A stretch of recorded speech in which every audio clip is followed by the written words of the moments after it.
Hi everyone and welcome to Stitchwork Creations. I'm Lex and this is a video which is part of a massive collaboration between a variety of different artists. There is info in the description box on how to get involved. Our goal is to have a representation of all 898 Pokemon to celebrate its 25th anniversary. And now I feel old. I have a poor stained Katrine Demu doll who I'm going to turn into a representation of a shiny Ninetales from Pokemon Generation 1. She's already been prepared, so I can jump straight into the reroute. I'm using the last of my packs of hair from Retro Dolls UK, and I didn't want her hair to be a stark white, so I've softened it with some OT colours. I looped the strands of the hair over my finger and slipped them between the cut eye of a needle held into a handle, and then stabbed them in the head. I realised the head was going to be far too busy, so I'd need to take the ears off so that I could get all the details in. So I should have done it right at the beginning, but off they come.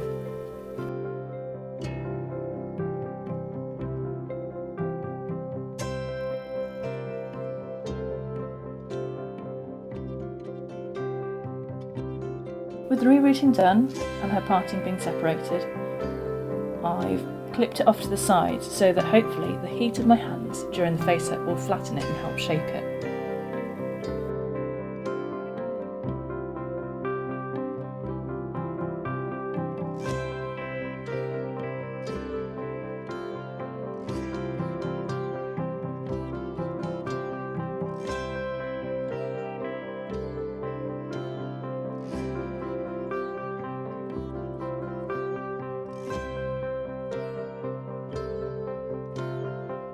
Now she's all wrapped up tight and protected, I'm going to give her some blushing and sketch out her eyes.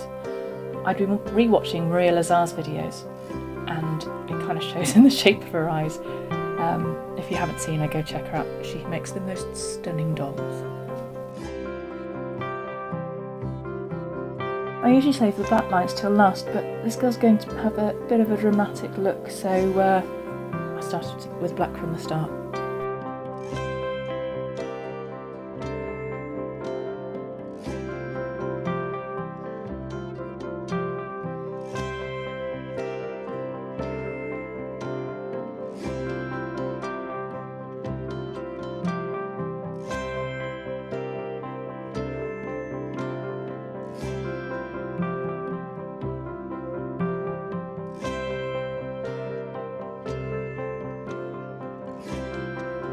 Shiny Ninetales has a purpley blue and white colour palette, so I had to give her the magical purple eyes. The brows are sketched and shaped with pastels first and a kneadable rubber before I decide on their proper shape and I'm happy with it. And then once I am, I go in with a pencil and draw the individual lines for the hairs.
I build up the colours in the layers so they're bright and vibrant, as much as I can anyway.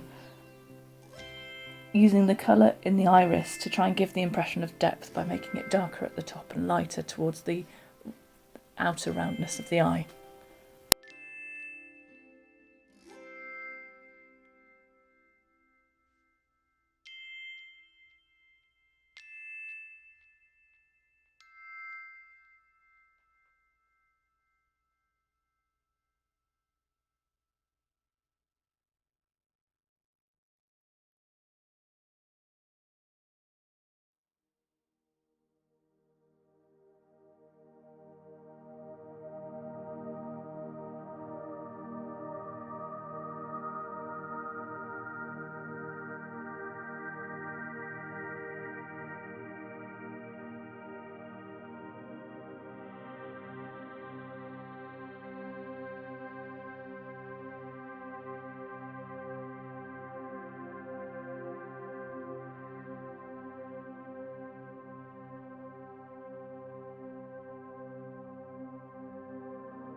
While she needs to look glamorous, I didn't want to go over the top, so I've just given her some soft blushing around her lips rather than a bright rouge and overdrawing them.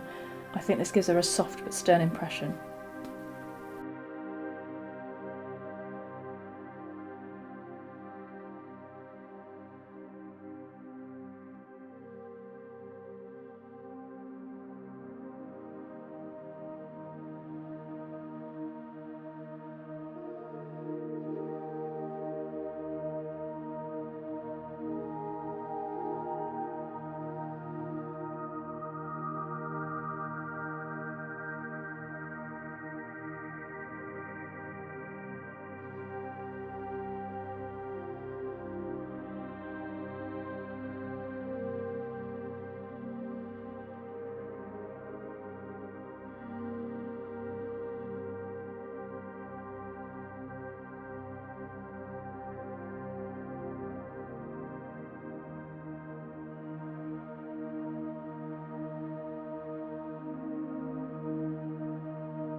After unwrapping her head, I use a comb to scrape off any of the MSC overspray that's gone into her hair.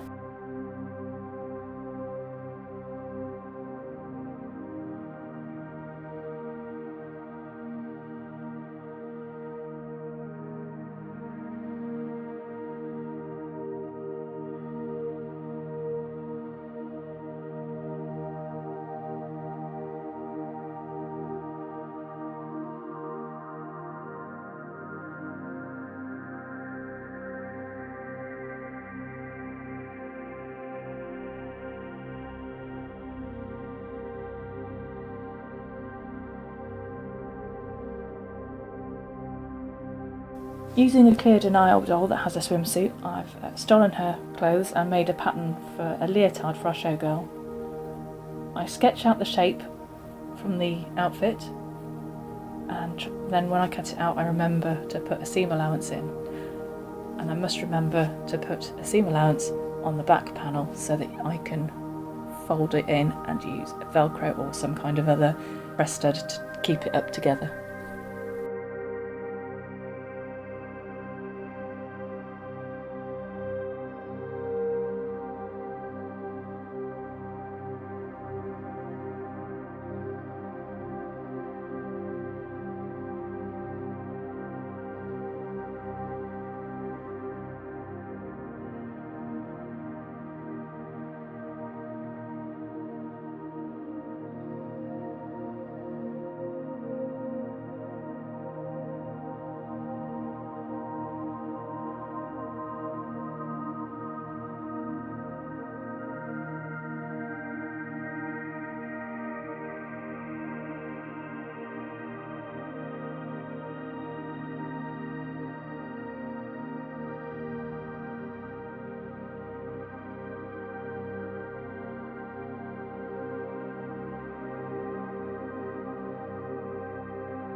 From here on in, it's a bit of an earthquake mode with the camera footage. I have a new camera, and the new stand at this point was clamped to my desk, so any movement I made translated through the camera, and it's not great, but it has been noted, and I have moved my clamp to another place that hopefully won't get nudged at all when I'm doing the work.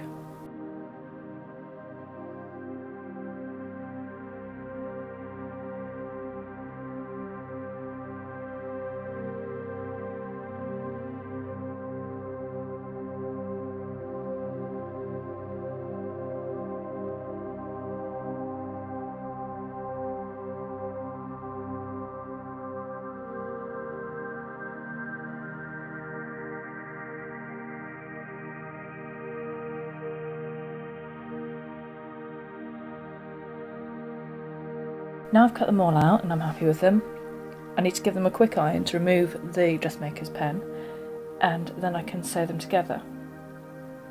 After sewing the back seam together, I realise it's going to pull and snag the fabric, and with these small seam allowances, quite often I'll use a scrap piece of paper underneath it to help it go through the teeth of the machine.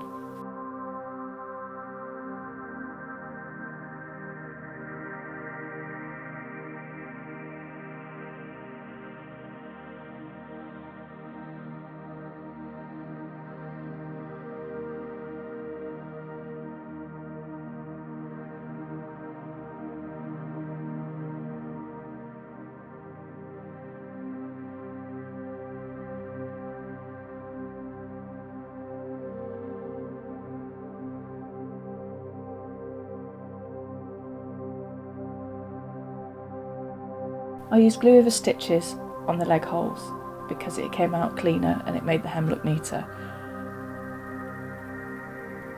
But it did make it very difficult to slide up and down her thighs because it made the fabric a little tacky. With all of my test patterns, I tend to make them slightly bigger than they should be so that I can take them in rather than having to add a new panel or make a new piece, because I don't like doing that. I get very stroppy about that. So she started off quite baggy and I had to do a lot of tweaking and nipping things in to try and make it fit a bit better.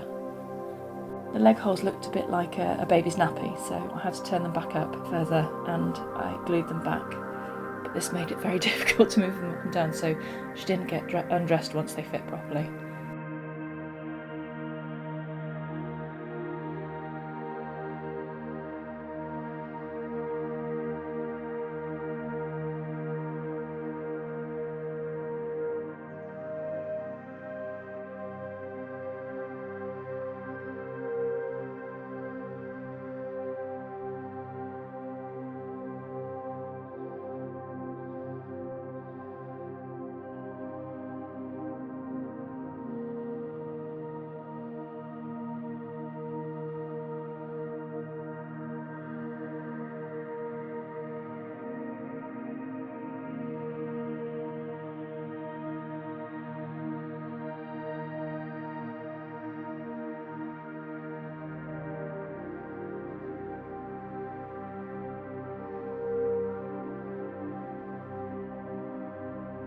Now with the velcro at the back and the legs rolled up to the right length, I've added a piece of ribbon across the neck so that I can make it into a halter neck like Cleo's swimming costume.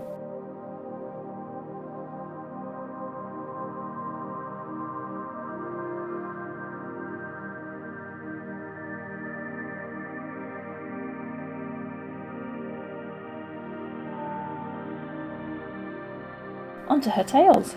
I took inspiration from Satine's Diamonds Are a Girl's Best Friend outfit from Moulin Rouge, which would suit a Pokemon that has been based on the kitsune from Japanese folklore. Plus it was very sparkly and shiny and amazing.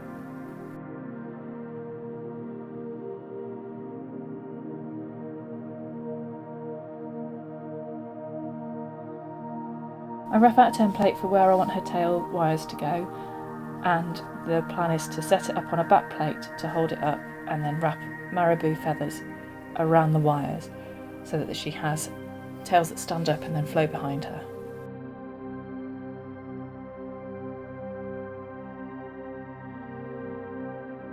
Some of the wires were really hard to cut, but I made sure that they were all in equal length, and I need to get some better wire cutters because I think I've broken these ones. So, using some plastic from a Q-tip box, I made the back panel.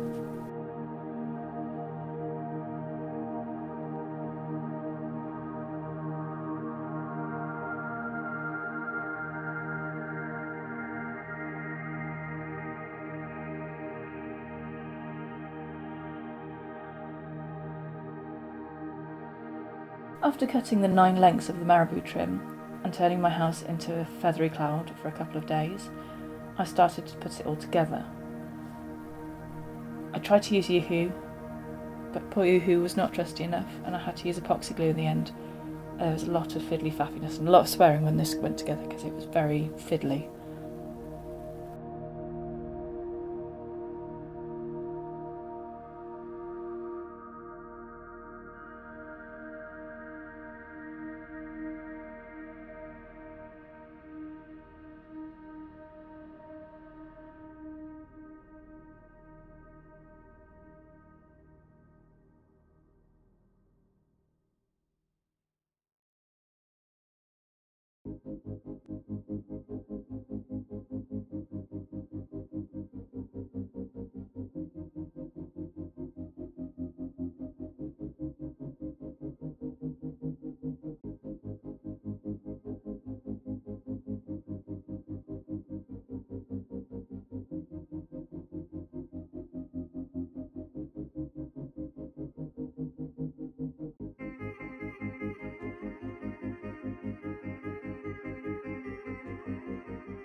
I found some nail art rhinestones and I made a little pattern on her leotard and added some shiny stuff on it because she's a shiny Ninetales and she has to be shiny and sparkly.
A touch of gloss to her eyes and her lips.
I had to part glue and part sew the tails onto the wire pieces, and I strengthened it all up by wrapping a piece of fabric around the bottom to hold it all together.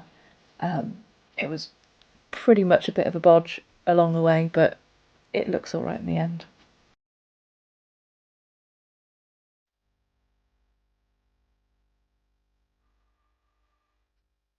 Shiny Ninetales has a white and purple gradient in her tail, so I used purple pastels and smashed them into dust, and then smushed all of the ends of the tails into the purple pastels and set it with some hairspray.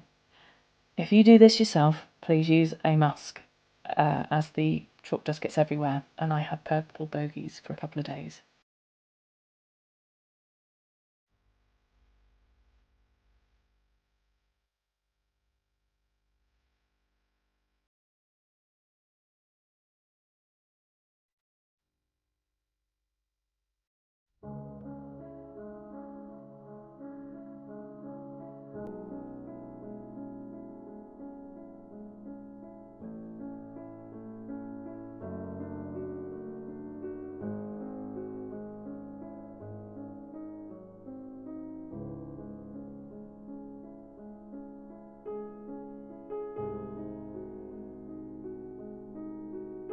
To hold the tail piece on, I've embedded a magnet into her back and added a tail plate.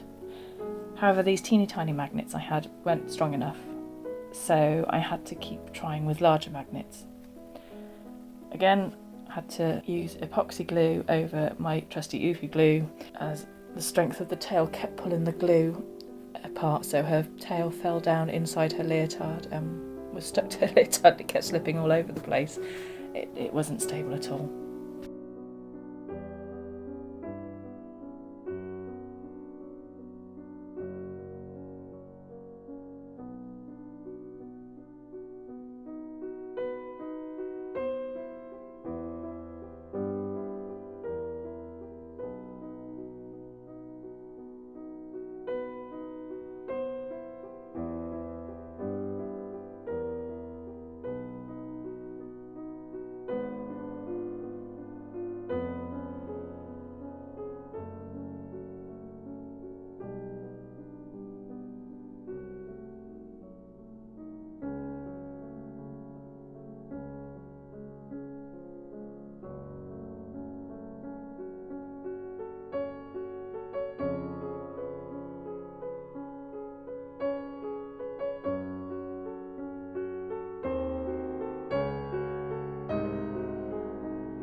I trimmed the seams from the moulding on her legs and stuck the magnet into her back.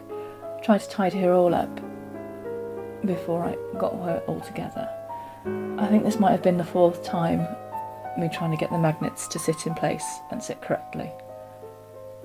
After adding her costume, I realised that her eyes needed a bit more glam. They were a bit basic, so she got some lashes, and then she got a bit of the Mr. Super Customs Overall Sparkles rhinestone treatment and some super fancy glittery eyeshadow.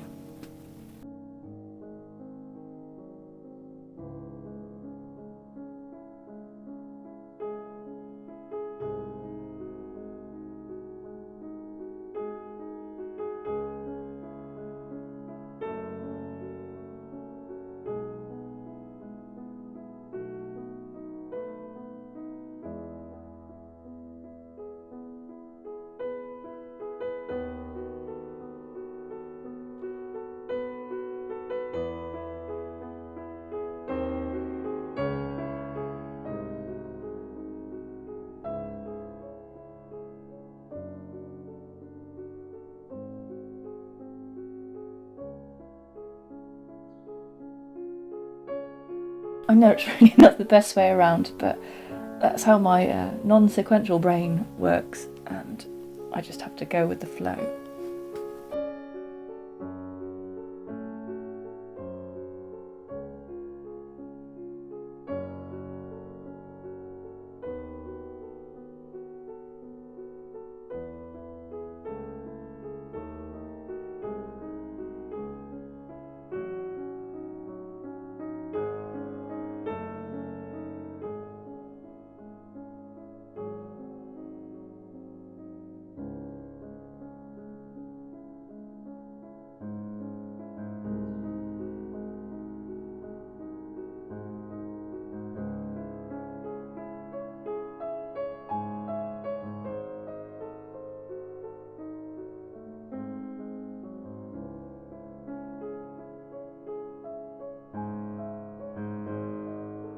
I made her a headdress out of some silk clay and stuck some wires in it and did the same thing as I did with the tail, with the headdress, and stuck some sparkles on it. Unfortunately, I made this off camera because I'd forgot to turn the thing on, and I did the same with the gloves. The gloves are a tube of fabric cut to a point, and then there's a loop sewn onto the end that goes around her middle finger.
So what do you think of our girl? Shiny Ninetales with her glamorous Ninetales headdress and leotard. Ninetales is part of the generation 1 of the many generations of Pokemon. I've picked all of my choices from the first generation, as I'm an old lady and I was 15 when Pokemon first came out. So this collaboration is a massive collaboration of any type of art celebrating the 25th anniversary of Pokemon. It's being posted via Instagram by the Wicked Artificer and Watercolour. I will set a link below to the organisers so that you can get in touch with them, or if you wish you can get in touch with me on Instagram and we can sort out where to go from there. We have a Discord forum that is set up so that people can discuss ideas or show off their progress, and any form of art is accepted. We've had illustrations, we've had paintings, we've had drawings, we've had graphic art, doll art, pretty much anything that's going. So if you fancy giving it a go and you want to join us, come and see who's left and give us a shout on Instagram.